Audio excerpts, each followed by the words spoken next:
Out in the beautiful green hills of northern Iran, a predator was on the hunt. But this wasn't some animal stalking its prey in the wild. No, this killer moved through quiet homes, through peaceful coastal cities. A ghost leaving a trail of bodies so subtle, so perfectly disguised, that for 2 decades, nobody even knew she was there. Because this monster was invisible. No, really. Stop and think about it for a second. Close your eyes. What do you see? Some shadowy figure from a horror movie? A wild-eyed madman? The truth, the really scary truth, is that the most dangerous predators look just like everybody else. They're the ones who can earn your trust, share a meal with you, live in your home, and then, without a single flicker of emotion, watch you take your very last breath. You see, our story takes place in a world where some people are just assumed to be good. They're not seen as being capable of true evil.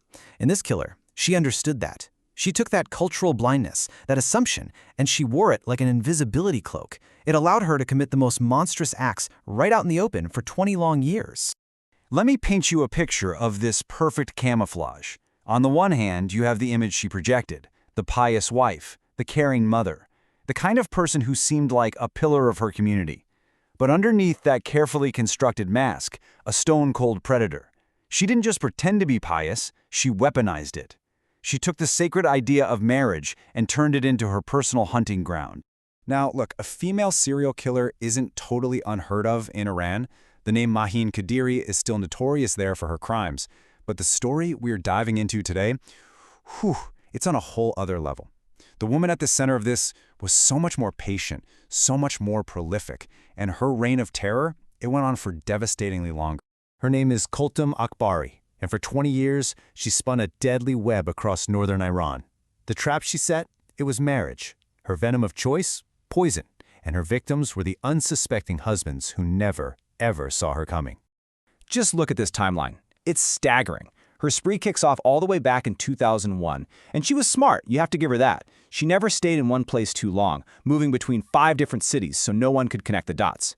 For 2 full decades, she hunted completely undetected. And then, in 2023, one last victim, one last mistake, and her entire horrifying world comes crashing down. 19. Just let that number sink in. 19 official marriage contracts, and that's just what we know for sure.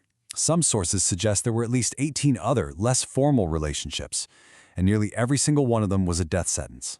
She eventually confessed to killing 11 men, but even the investigators, when they look at this long list of deceased husbands, they believe the true body count is probably much higher, maybe even over 20. In fact, she became so prolific, she actually told the police she couldn't even remember the exact number anymore. So, the big question is, how did she do it? How did she get away with it for so long? Well, this wasn't some random, chaotic violence. Oh no, this was a system, a cold, calculated, repeatable process for turning intimacy into murder. You could almost call it her 5-step recipe. In this process, it just reveals a terrifying level of cunning. Step 1, find the target, always elderly, wealthy, and lonely.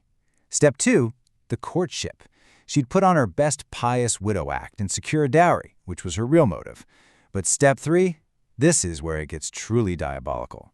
She'd poison them slowly, giving them small doses of drugs to create a believable history of sickness. So by the time she delivered that final lethal dose and started playing the part of the grieving widow, nobody suspected a thing. To the outside world, it was just another old man dying from poor health. And if you want to understand the pure terror she created behind closed doors, just listen to this. Her final victim, an 82-year-old man named Gholamreza Babaei. He knew something was wrong.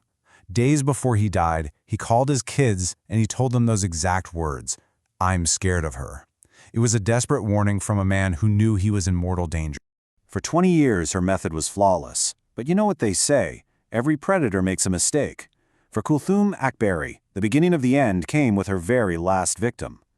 It started when one family's grief turned into suspicion, and they simply refused to let it go.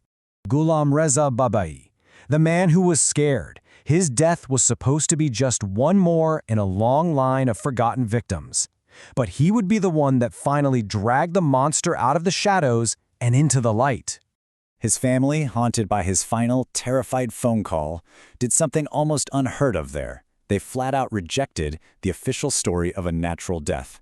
They demanded an autopsy, and that single act of defiance, that refusal to just accept the easy answer, was the one thread that would unravel 2 decades of murder. And the autopsy? It told the real story. This wasn't a heart attack. It wasn't a stroke.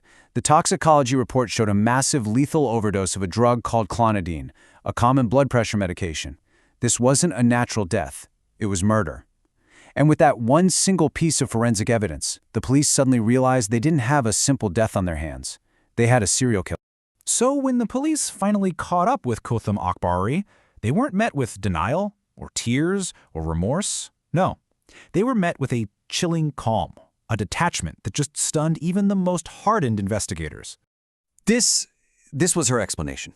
For 20 years of cold, calculated murder for profit, for at least 11 lives taken, her only excuse was, a fit of madness came over me. It's just a shockingly simple, dismissive answer for a lifetime of pure evil. And her behavior after the arrest? It gets even weirder. As the news cameras were rolling, she didn't try to hide her face in shame. She calmly introduced herself, almost like an actress taking a bow. This wasn't an arrest to her, it was a debut. She saw herself not as a criminal, but as the star of her own twisted show. The justice system's response was swift and decisive. For her crimes, Kulthum Akbari was found guilty and received 10 death sentences, one for each of the victims' families that demanded justice. And that all brings us back to the most haunting question in this whole story. It's not just what she did, but how. How does a monster like this operate completely undetected for 20 years? Well, she was a master at exploiting blind spots. She knew that in her culture, people rarely suspect an older woman of being a violent predator.